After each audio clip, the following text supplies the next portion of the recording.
Welcome to Cultivating Conversations. We're here with your host, Farmer Jazz. Today we got another fantastic guest, a friend of mine, Chris Collins. How you doing today, Chris? I'm wonderful, Jazz. I can't complain about anything. It doesn't do any good. I love to hear that. It's always good getting on the line with you. A lot of people don't know about many of the things that you're getting into, and that's one of the reasons why I want to have you on the show. Just because just from working with you, being on a bunch of calls with you, I've just heard so many great things. You brought me in contact with a lot of great individuals building all across the world. And can we start with first you introducing yourself and a little bit about what you do?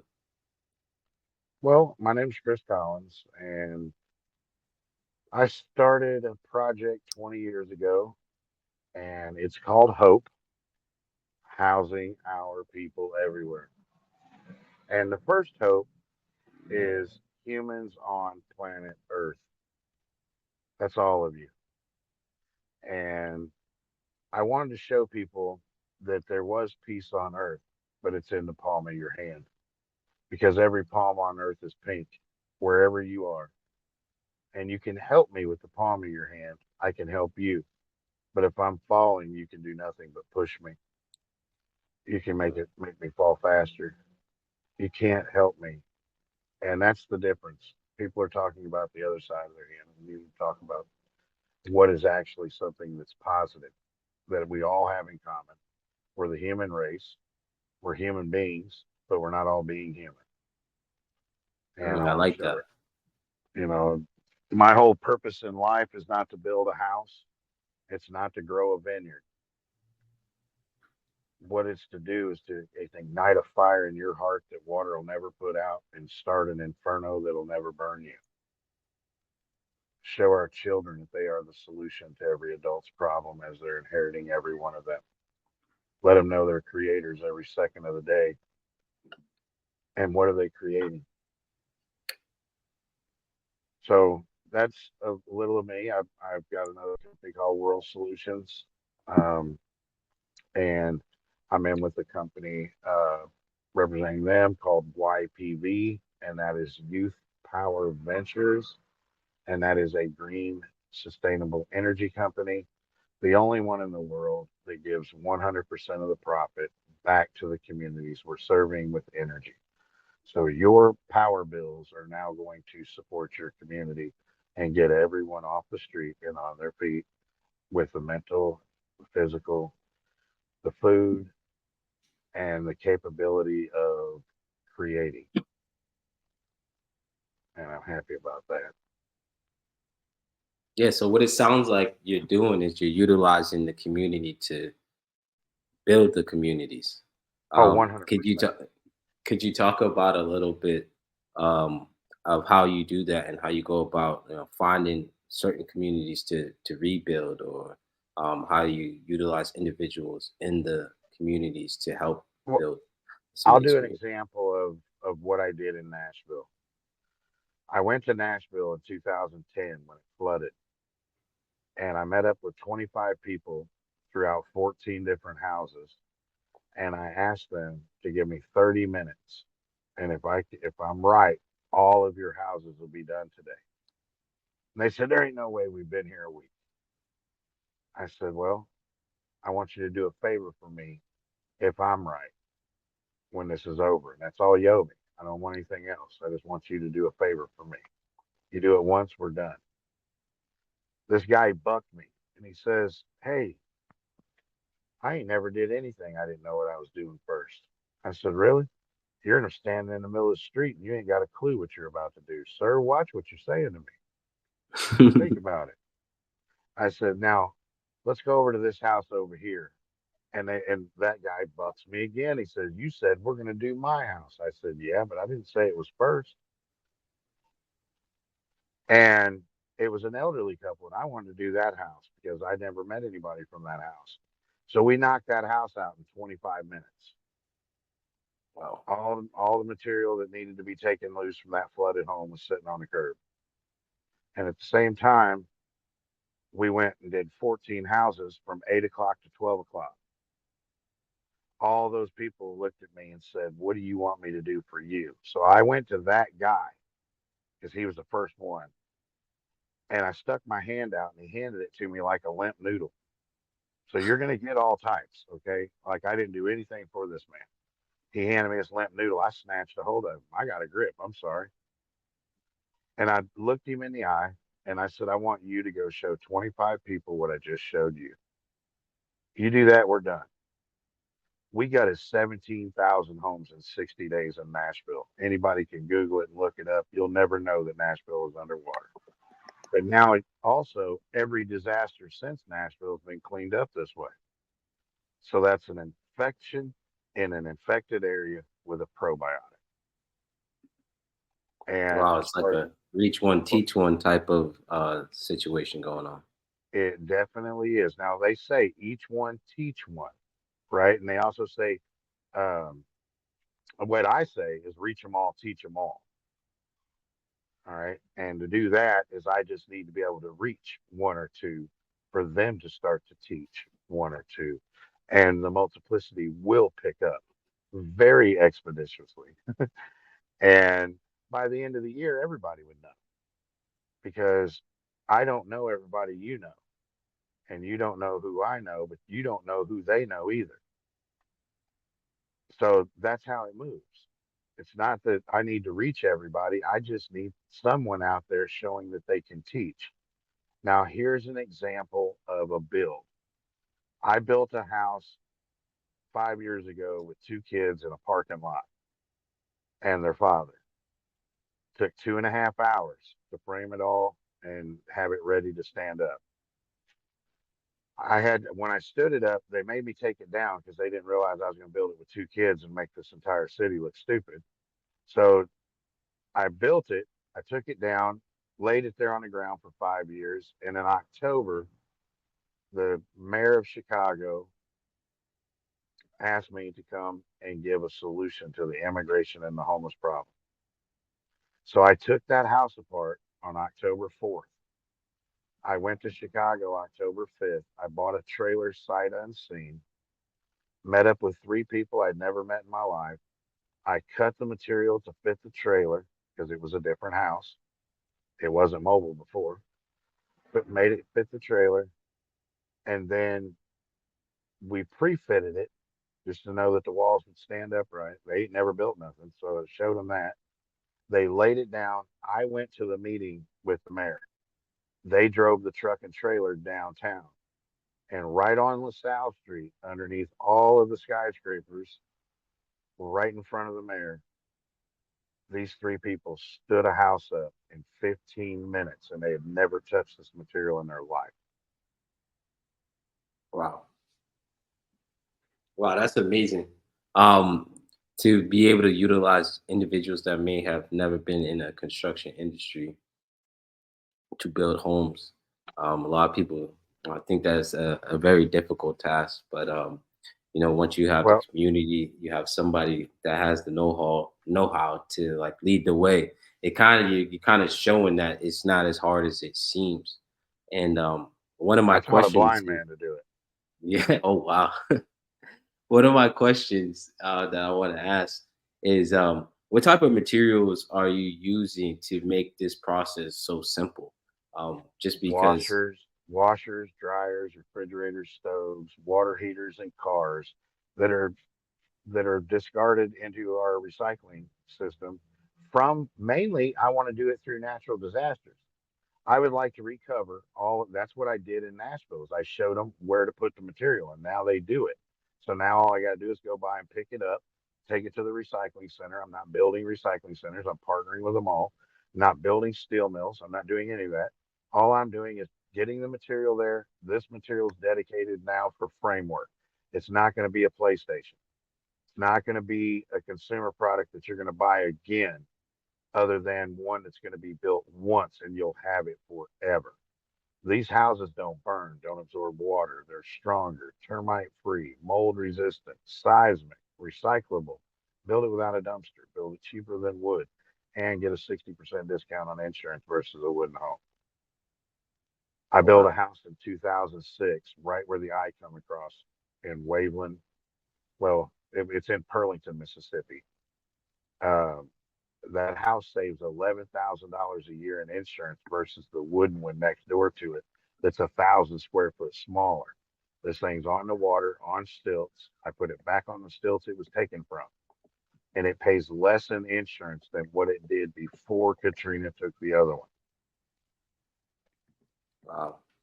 So it sounds like not only are you using sustainable materials, you're using sustainable um, efforts to make this make this affordable for individuals. You had referenced some of the tax incentives and such earlier. Could you go into depth a little bit about that and how you're making these builds affordable for individuals? Because Oh whenever we're yeah, talking about housing, the cost of housing is usually the thing that deters a lot of people from getting into construction or thinking about this, building their own house or dwelling. correct. And the thing is most of that's in the labor. It's not necessarily into the material, but right now, material to build a house, material prices doubled, even up to almost tripled in some ways. And when you look at those prices, because you're every bit of double, and it that part is your main cost. Well, one thing about when you get that package from them, you have to cut all the headers for the doors and the windows and the jack studs and everything. You have to build it. So you have to have someone there that knows what they're doing to take that package that shows up on the ground in a square box or in a square block, and you got to figure out what to do with it. Now, with this system, I can send you a flat pack just like that where you got the material and everything, but I'm going to cut your windows for you. I'm going to cut those jack studs for you. I'm going to give you a thing that says ABC 1, 2, 3. Your house is standing there. All you're going to do is put a half-inch screw between two pieces of metal and cinch them together where I tell you to put them. It's like Now, IKEA it is like an with IKEA unit, yes. with a little bit of skill to it. And you're saving cost on those portions, but like the portions that you don't need that skill, you're leaving that up to the individuals that come and help you out. Am I correct? Yes. And just for an example, those trusses that the guys built in Chicago were 14 feet long. They had a rise on them about 2 feet. And it was just it looked like an A-frame, like any other gable roof house that you'll see anywhere. And they built those trusses in 3.5 minutes each. The first one took 4.5 minutes because I had to design it. Nice. So there's So really what? no time in this. So in what type of areas? Because you were speaking about the incentives earlier. What type of areas can people in states can people see some of these incentives that may make builds like these accessible? Every state, you have these incentives to build green. If you like in Cedar Rapids, I worked with them. When I got there, they had a flood in 2006. I was messing with Katrina. So I was on the other end of the country here, and I didn't even realize Cedar Rapids had flooded till 2007. When I went there, it was a city full of mold. But I worked with the city, and we put a program together that was passed by the state and federal government that they would pay up to $55,000 a year mortgage to not build out of wood, build it green, and they would give you this 25% deal off on your mortgage up to a $220,000 house. And, to me, that was amazing because they actually boarded up. That's what got me to go to uh, Nashville was because I watched this city board up and let a mold infestation take over. And they had to work it out on how to get rid of all this contaminated stuff. We saved 17,000 homes in 60 days in Nashville, and they're all the original houses. I mean, 95% of that flooded situation is the old construction. Wow. So it's still wood. The difference Awesome. is how do we go back and, or how do we recover from these? And the same thing with Houston. When Houston flooded, that entire city did exactly what I showed them in Nashville because I put the infection into those charities that work these disasters. And what did that do? It went right on to the next one because they figured out how easy it was. Well, I like to. I really like that. You keep bringing that out. I also use a mentality like that. I call it passing the baton. And in my younger days, I ran track and I ran relays, the 100 relay with a couple of my buddies. Shout out Darius, Michael, um, and a bunch of the people I ran with in Lexington. So the concept of passing the baton is just like you build something and you run your leg and then you pass it on to the other person that can to do their portion of the race, and then eventually you get to the end of the race, and hopefully you're in first and you win. And it's kind of like the same method. It's like you build with one concept, you teach somebody, you bring other people along so they can learn, then they go out and it becomes infectious, just as you said.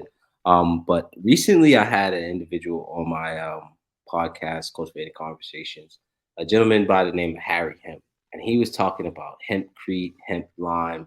Do you use any sustainable materials Oh, like that, hemp, bamboo, or anything in oh yeah, any of your all of them, construction? all Wow. of those materials. Hey, that's the thing World Solutions brings. World Solutions is to bring green, sustainable solutions to every aspect of the world. If you need water, we create it. I don't need to get it out of the ground if it's contaminated. If the ground's contaminated, we have a product that'll clean it. We can clean uranium out of the ground and make it Wow. growable ground. So people need to understand that there is solutions, and this is a natural product. We have a mine, and there's 100 metric tons of it ready to be shipped anywhere in the world right now. Trying to get Maui. I tried to get them to listen and let us clean the ground on Maui with this product and put the ground right back down on the ground. That's the Wow. difference here. And, this product will clean gasoline, oil, all that, anything. And it's an all natural deal. You can take it and take a spoonful of it, stick it in your mouth and eat it, and it'll clean the heavy metals out of your body. Oh, so this is like fully sustainable and it's not toxic. I like Non a lot of toxic and the all building natural. materials that we're using. And The it earth sounds like takes it. I'm glad that you brought up World Solutions. It seems like you're compiling a great list and portfolio of solutions for the world for your initiative of creating homes and creating communities. Can you talk about some of those solutions that you found or you've created in Definitely. this venture? Definitely. One of the things that we do is the insect farming, and we also do trash to energy, so waste to energy, and that produces 100,000 gallons of drinking water a day. Also, it cleans it, and it produces energy, also biodiesel or low sulfur diesel and jet fuel. And these commodities that are made from the trash is getting the fossil fuels back out of the trash, but we are eliminating landfills. We will be able to take every landfill that there is and dig it back out and use it and get rid of it and not let the world sit here and take the contaminants into the soil.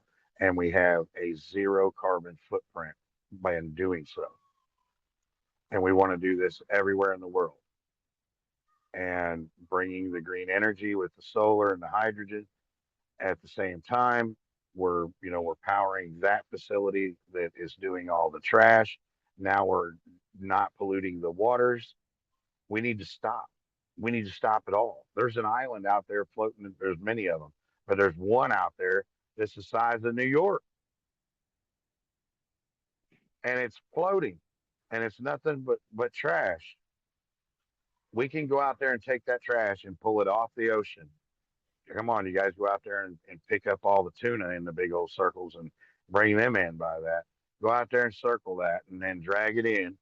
And then we'll sit there and turn that trash back into the fossil fuel that we can utilize and sell for a product and do right with the profit from this. That's the key ingredient. What are people doing with the profits? It's not prosperity, it's causing poverty. And we don't want people just to survive, we want them to thrive. But it is your future, not mine. I'm not going to be here. But what can I do while I'm here so that I can make sure that you're here longer? That's what this is about. I appreciate that share. That was a great share. Um, One of my questions with World Solutions is where do you find all these great individuals with these solutions? Because you're a smart man, but I'm sure you don't get this all by yourself.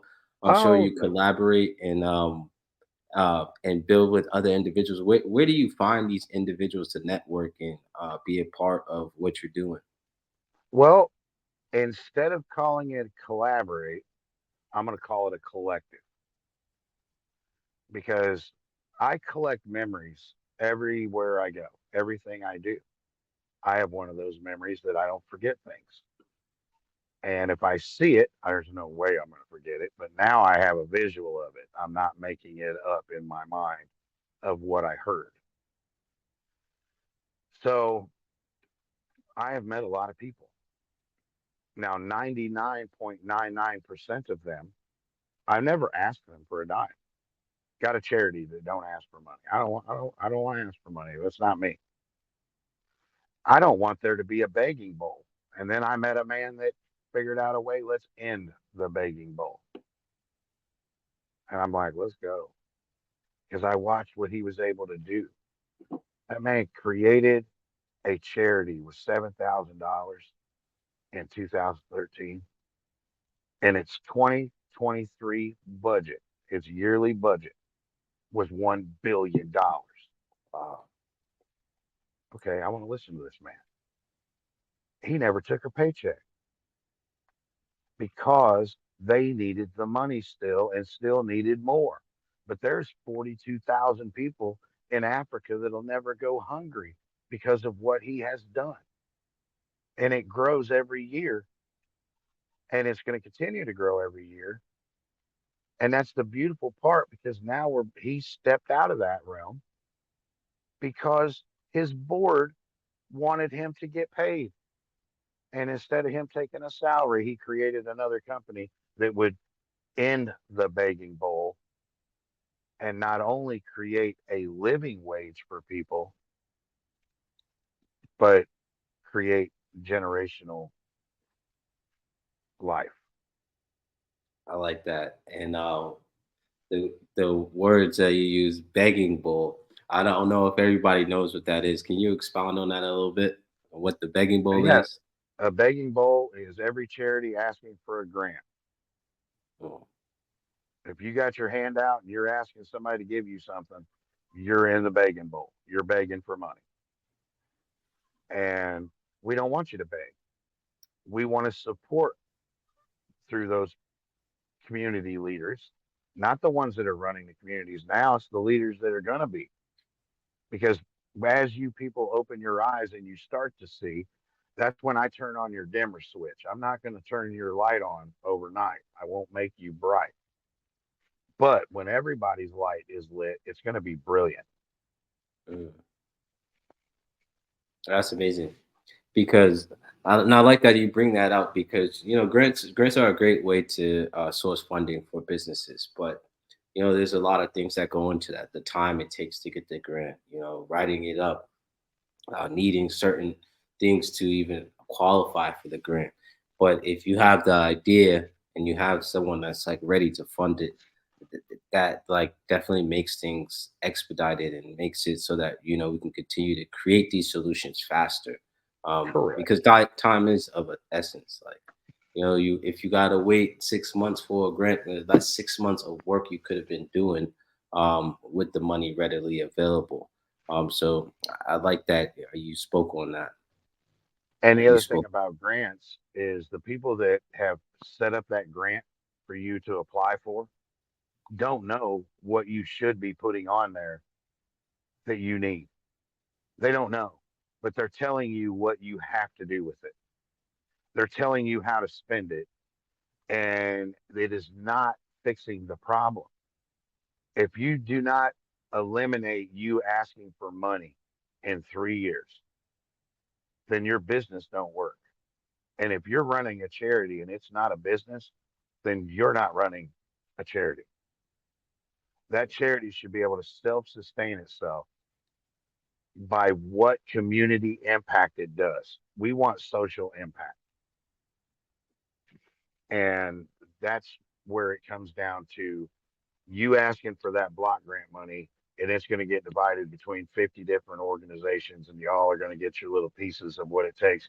But it's to collect for their paychecks. It's not to grow the program. It's just to keep it going. Where is the out? There should be an out of having to ask for money. And our out is we want every child by the fifth grade to own a product, to Nice. have a business.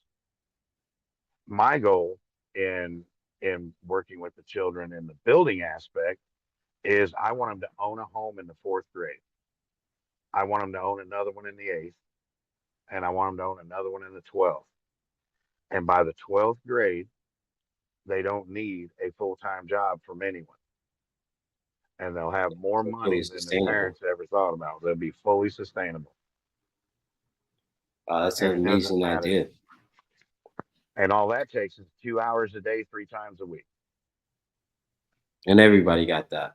and And everybody can have it. Did y'all hear it? 2 hours, everybody has three that amount times of a week. time. Yeah, just put the time in. And it's kind of like I grew up in a very handy family, like pipe fitters, mechanics, people of all different types of trades. And one of the things that I was blessed to come out of that family with is, the ability to create, like, and build. I was the apprentice from like my granddad who's going and busting down boilers and building bathrooms. It might be my job to run to the hardware store, or, hold a tool or carry the heavy stuff, so he didn't have to carry as he got older. But in that process, I didn't realize um, I was learning a tool and a trade that was a lifelong trade. It was something that when I got older, I could teach, somebody in the community. Like that's how I became an engineer. Right. Basically took with my granddad and with my dad, he was a mechanic. So like we were always working on cars. A Hmm. lot of the things when things go down with my car, if I don't know what it is, I just, sometimes hop in the book or hop on YouTube University. Um, and get my tools out. And that's another good thing. It's just like you become sustainable as you're around these individuals around Definitely. teach you different parts of the trade. And I like how you're incorporating that in what so and involving the community as well. So it's not just your family. It's your community. It's like sometimes we forget those old days when we were kids. It's just like maybe there was a guy on your in your neighborhood that fixed cars. There was a guy on your street that did plumbing. There was Yep. a lady on the street that had a garden. And she made Yep. everything from scratch.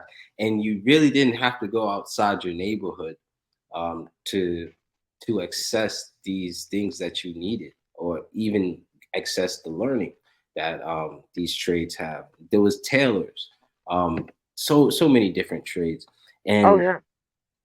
my next question is: do you incorporate that in some of your community building? Like, do you try to have all these things within the community so that it can remain sustainable? And more. And more. In Chicago, there's a youth program right now that restores old cars. And if you go to my Instagram, you can see the stories of what kids have done. These are houses built. They outbuild adults. I've got a house that when you look at the video, it'll show the reel, and it shows the kids in the factory screwing it all together. You see all the components they built. Then it goes out to the site. You see that there's a concrete slab there.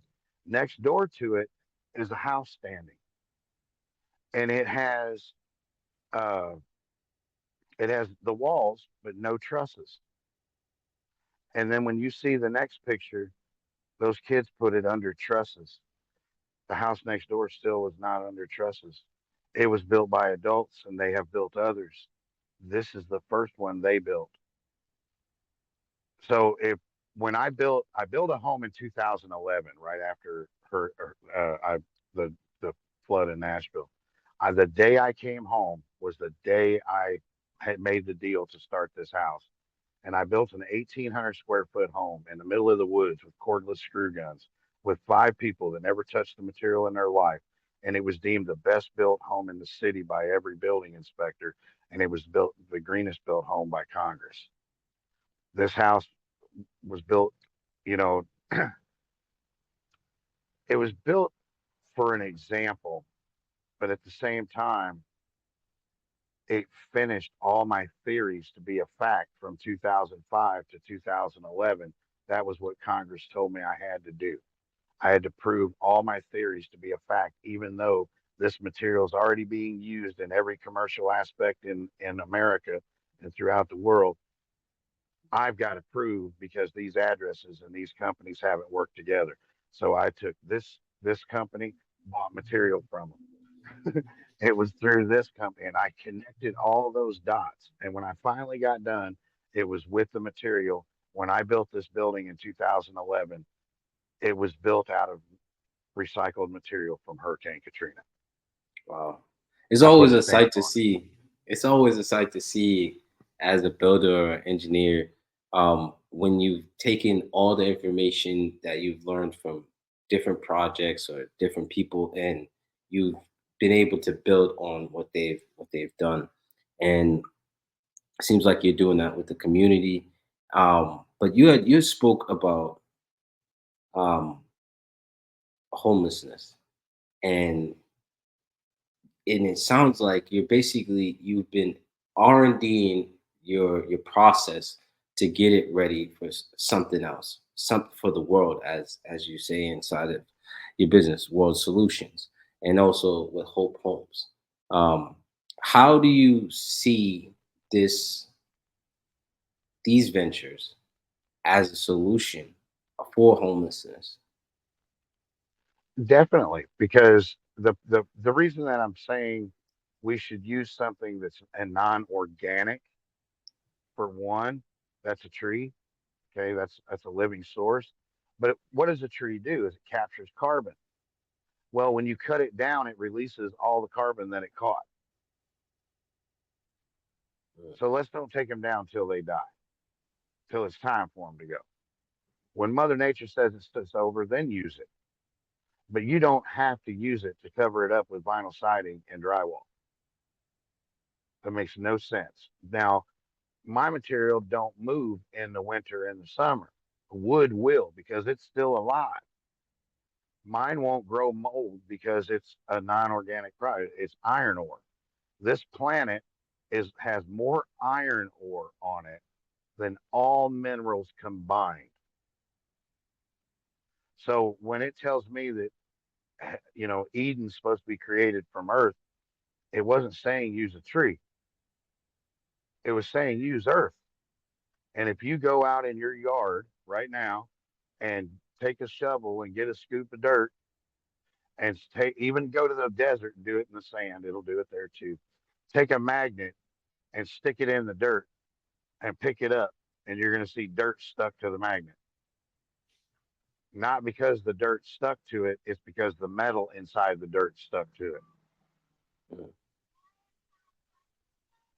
And it's like utilizing those materials. It's like you go to the cities and you look at some of the buildings that are standing the strongest. It's always those stone buildings, the iron enforced buildings. I've always myself always looked at building with wood kind of strange. It's just as you mentioned. It's like it's still living. We always have to deal with mold. If I it give can you 10, expand. here's 10 positive reasons, Jazz. All Let me right, get it. it won't burn, won't absorb Yep. water. It's stronger, termite free, mold resistant, seismic, recyclable. Build it without a dumpster. Build it cheaper than wood, and get a 60% discount on insurance versus a wooden home. You give me one positive reason to build out of wood, and I'll shut up. I don't got any for you right now. I'd have to think about that for some time. But you brought out some good claims. Termites are eating the wood because it's still food. It's something to The keep them termites will sustained. eat the mimosa termite will eat concrete. Oh wow! So it doesn't even have to be living. Wow, that's something I just learned. So and then it's also not absorbing water. Um, it's sustainable. It's It's recyclable. galvanized. You can lay it Yeah. outside. I just went to where I built that house in the middle of the woods, and I found a stud that's been laying there for 11 years, and I found it back in 22. Um, and I pick it up, and I had my middle stepson with me, and he had never seen my material, and I handed it to him, and I said, you know what? Do something to it, destroy it, do something to it, bend it. And he's like, no, I can't. And of course, it's just as shiny as it was the day I laid it there 11 years prior. So I took a bucket of water, and I dropped the thing in the bucket of water, left it there for 5 years. I pulled it out, and it had like a blue on it. Well, that was dirt. Turned around, sprayed it off. It's just as shiny as it was the day that I stuck it on there. Wow. So that was a Honestly. moisture dirt that went down and sat on it and just sat there. It just looked blue down in it. I pulled it out, rinsed it off with a hose, and it was the same stud it was. So I'm glad you brought that up. And I want to ask, what are some of the materials that you think that we should be utilizing the most when it comes to structures? Uh, well, steel, concrete, bamboo is a very resilient building method.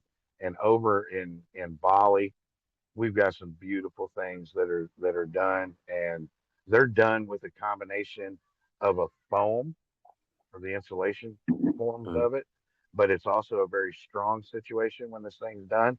But interior of it is all done in bamboo and beautiful. I mean, I've got pictures of one unit that's called the mother's womb, and then I'll tell you what, once you get in there, you ain't gonna want to leave. Wow. And it's kind of like if you think about history, we didn't have we didn't have all these manufacturing plants, but it to make all this steel. But if you go around the world, a lot of the buildings that we had are thousands of years old, and they're still standing strong as ever. And they're not And made of wood. They've only they're been not building made with of wood. wood for Yeah, two. They've only been building with wood for 200 years. And exactly. if the people just here in the U.S., I'll give you an example. 100 years ago, a squirrel could get in a tree in Mexico and go all the way to Canada and never touch the ground.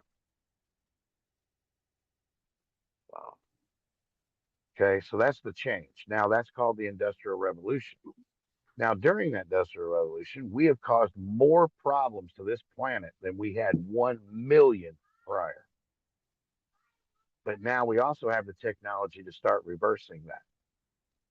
Now we need to multiply that. And if we can stop sticking our trash in the ground and utilize all of our trash and turn it back into the fossil fuels and stuff that it was, back into another commodity in a way to support the community that we're serving, then I'm wondering if you know any other questions that are no brainers. Yeah, let's get to some of the questions that we have. We have the answers to while we got you here. Some of my next question is basically you're talking about a lot of recycling of materials and getting away from wasting materials, whether it's thrown into the ground, building with materials that have better purposes. Um, what are some of the materials that we currently use or we currently deem as waste that you can see that we can recycle those things and turn them into a commodity that we can utilize today and stop using them for purposes that no longer serve us because we have better solutions. Well, plastic is huge. It needs to be really eliminated. And we have ways now with technology to use a plant based to make that plastic polymer, but it is biodegradable where you could actually eat it. It's not a toxin. When anything that we could use in nature, we're supposed to. And I always say, never underestimate the power of planting a seed. Well, for every tree that's been taken down, we need to plant two. And that's in the history of the world. In the past 200 years, we need to plant two of them. And that's one of the things that, like my mentor friend with the energy company, you know, I'm wanting to say there's a 500 million trees been planted in Africa from them, and it's because of the deforestation. You got to think about what, and I know everybody's heard the terms trade winds. The trade winds is all of everything throughout the entire planet. It circles into a certain spot and it trades off, and it'll go in and the trees are cleaning carbon out of it and this and that, and it's putting out the O2 that we need and sending it back out into the world. But think about what is getting spread around the world. When there is a nuclear bomb set off, that fallout will travel the entire planet. They're not going to tell you that, but it's gonna. It's not. It's going to be up airborne, and it'll be into the water. It'll be into everything. And even at the point of we need to stop trying to see the clouds. That's actually a reversal. We're not stopping global warming with that. What they're doing is there's aluminum and barium and all this stuff that's dropping down into our farmlands and into our water supply and into our food. It don't need to be there. You go out in your yard, and I guarantee you that you get a soil test done of your yard, and you're going to have barium in it. Why? Because it was man-made and put there, and we spend billions of dollars spreading it up in the sky at, and seeding these, trying to so-called make clouds, but it's not necessarily. And there's several difference of those. There's called a contrail behind a plane and a chemtrail behind a plane. And I'm sorry, I got a lawnmower driving by me here. Um, but a chemtrail is not going to dissipate. So when you're looking at a plane, you should know this for everyone. You're looking at a plane and you see the line behind it disappearing as the plane's flying, that's a regular plane. If that plane is leaving a line and it's not disappearing behind it, it is doing that intentionally. So, as far as products we need to recycle, everything you're buying needs to be recycled. If you got clothes, you need to be buying clothes that are made from plant-based products that are 100% sustainable, not driven by the chemical age. And when we look at, how do we recycle the chemicals? Well, let's put them through the trash waste situation and turn them back into energy. That's what Wow, I say. that's a great solution right there. Great solution in utilizing like everything. You talked about wood. You talked about clothing. You talked about some of the chemicals we're putting into the earth. Another amazing thing you talked about how the trees are basically protection for us in many different ways. That they recycle the air that we take in and give us oxygen. Um, and you basically just painted a picture of how like the earth is recycling and how we can like be a reflection of how the earth recycles the chemicals and a lot of the waste that it has. So I really like that share.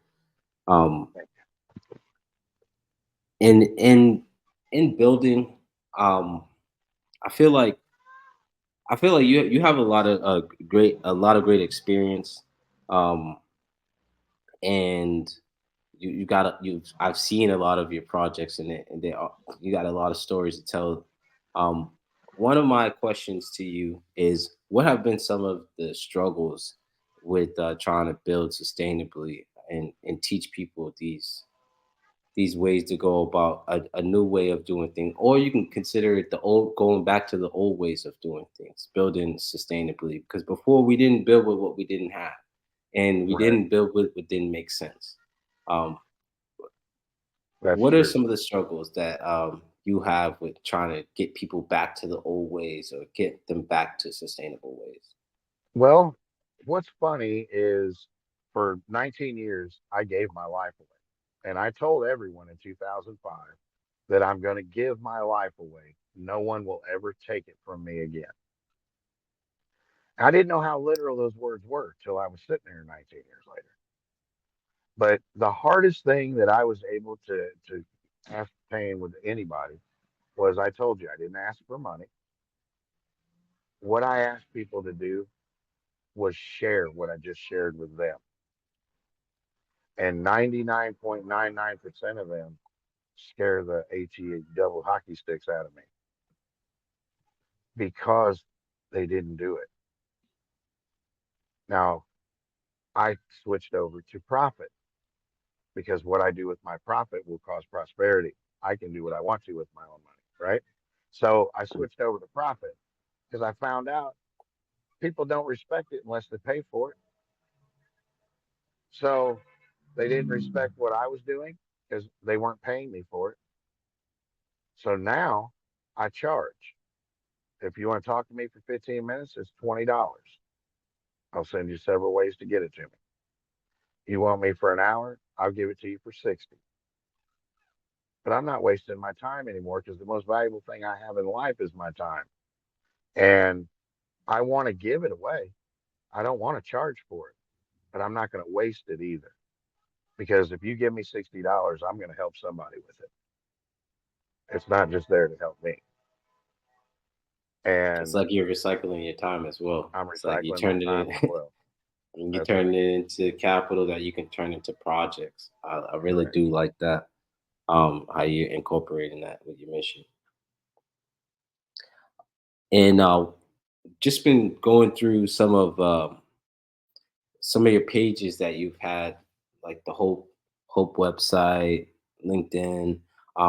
You've been quoted to say, um, the only time someone should be sleeping outside is when they're camping. Can you share what this quote means?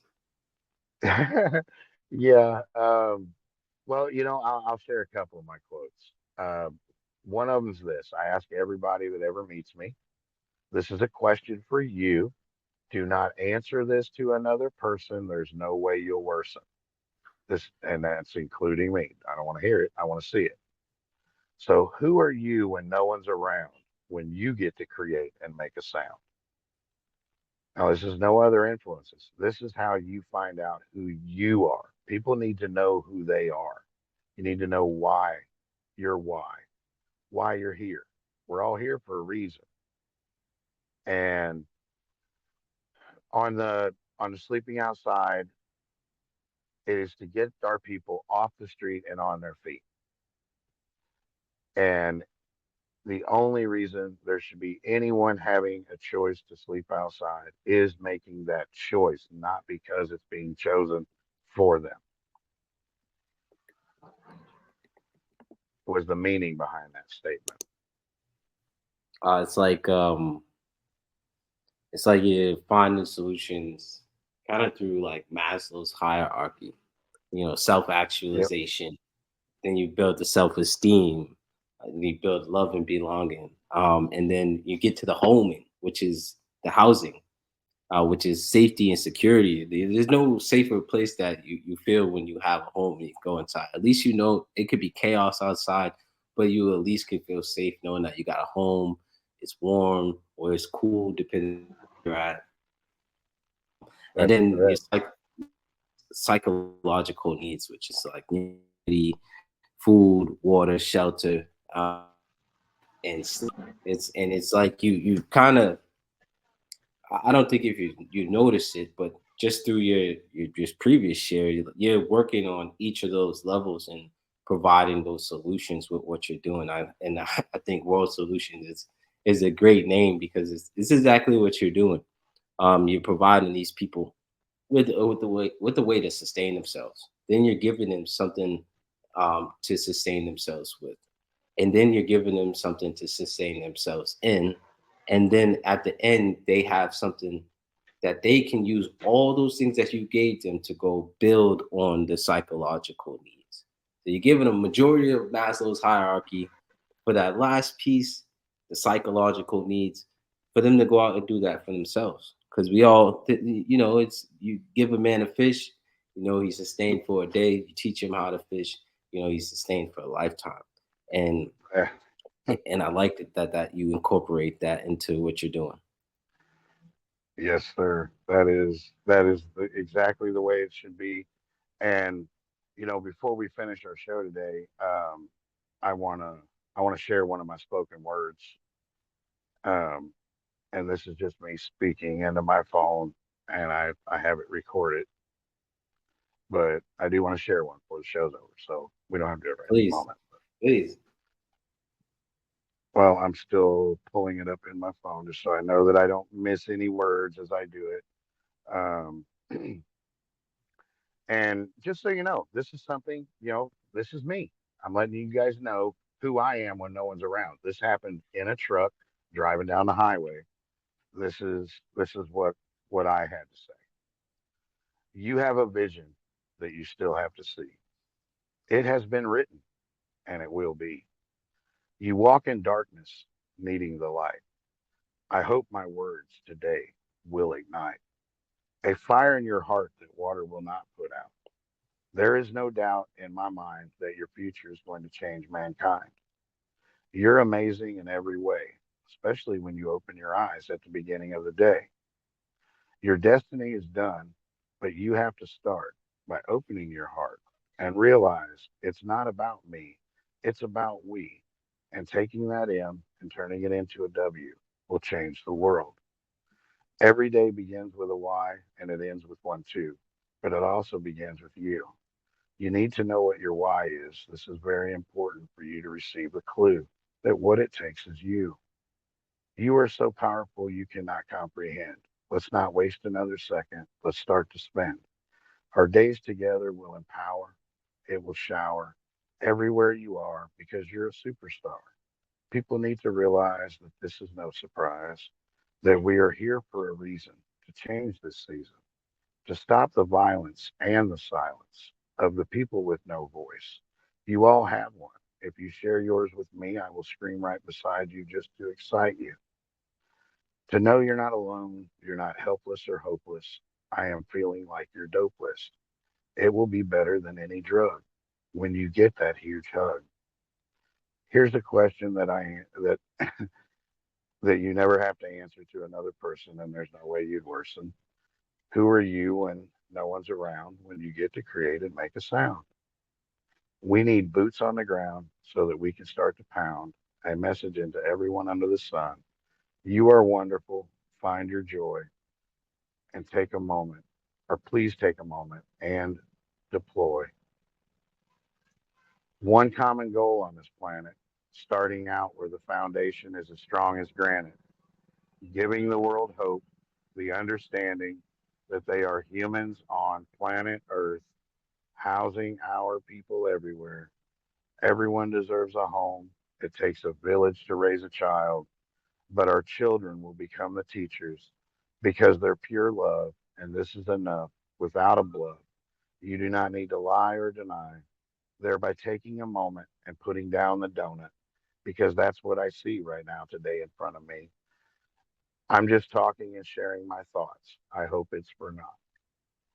It's done. Wow, that was powerful. I like that share, and it kind of got to my last question here. I always like to wrap up the shows with giving people a seed of inspiration. That word was definitely a seed of inspiration. But if you got another one for us, I always like to wrap up with a seed of inspiration to individuals that are listening to the podcast, um, just so that you can give a deposit of life or word of advice to them as we end out the show. Well, I mean, I probably wouldn't even have to read anything that I've written.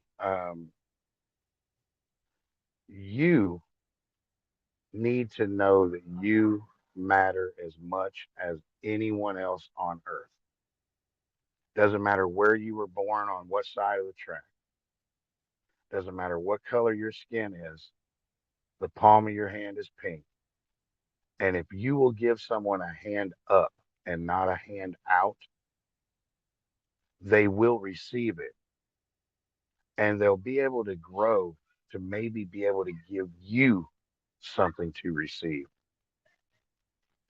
But we are as only as strong as our weakest link. So let's pick up our chain, let's mend these links, and when we stretch it out, we'll make it into titanium and it won't break. I like that. I like that. And before we head out, where can people find you? Do you have any social media platforms, websites? Um, where can the Yeah. individuals listening find you? You can go to Instagram. It'd be Chris underscore Hope underscore Collins. And you can look at the stories that are in there. Those are different youth programs and things that are going on across this nation. They could be going on in your nation. And the Facebook, I do have a page. It was hacked, and hey, Facebook never has give it back to me. Um, but there is a Hope Housing Our People Everywhere page. I don't, I say go there and look, because you're going to see 16, 20 years of things that I've shared on there. But don't give anybody no money, because I ain't telling you to. Do not do that. And you can go to hope4housing.org, and you can go to dreamhabitat.org. You can go to youthpowerventures.com, and definitely kind of see some of the things that we're doing. Um, but I would like you to be involved. So, and I've got a project called 888, and that's 8 people, 8 hours. We'll all eat, so we have eight, and it's the infinity sign. But when it's over, someone will have a house. So I'm looking for uh, to do a project where it was close to Hands Across America in '86, where 5 to 7 million people were involved without the internet or cell phones, and they held hands from the East Coast to the West Coast. There's 3,134 counties in America. I need 8 people from each one. That's 25,000 people. Now, if I can get 7 million to show up, we're going to build 1 million homes that day. We will have no homeless problem. Will you be part of that solution? That's what Well, I you like guys to say. heard it here. Go support Chris and all his many ventures. Chris, it has been a pleasure to have you on my podcast. Thank you so much for coming and giving your shares. Look forward to working with you on some of these projects. Um, and that's been a wrap. Bye for now. Thank you.